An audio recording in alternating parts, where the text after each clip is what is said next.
So the reality is, the Judaism that the Torah talks about is interconnected with Israel. The whole last book of the Torah, the 5 books of Moses, the 5th one, Devarim, where Moses basically speaks to the Jewish nation for 5.5 weeks, and about a third of the 613 commandments are in that book, are all about preparing them for the running of a sovereign Jewish state in the land of Israel. Now, the last part, which is not part of the 3 levels, is the Torah giving out boundaries.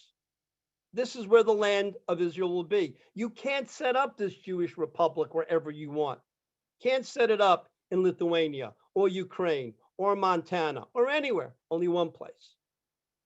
And it talks about Nahar Prat, which is the Euphrates, down to there's a question, what is Nachal Mitzrayim? Is that the delta? Was that a large body of water that used to flow in the middle of Sinai?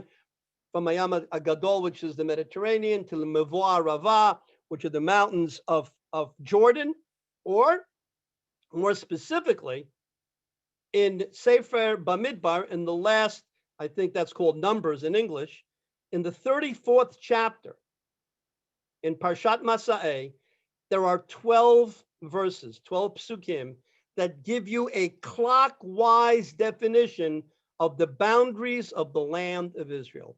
It starts from the bottom of the Dead Sea, goes clockwise, brings you back to the top, this mountain, this valley, this body of water. It's very clear, this is where your state shall be. So by definition, Judaism and the running of a land are linked together. Without going into all the history, and this is why I said before, I want to get you interested, and you have to learn it. There was a sovereign Jewish state. The first sovereign Jewish state in Israel lasted 687 years, close to 7 centuries. Then we had close to 5 centuries of semi-independence during the Second Temple, and 102 years of full independence under the Maccabees. So in total, we had about 8 centuries of full independence, 5 centuries of semi-independence, and 19 centuries of being the majority of the population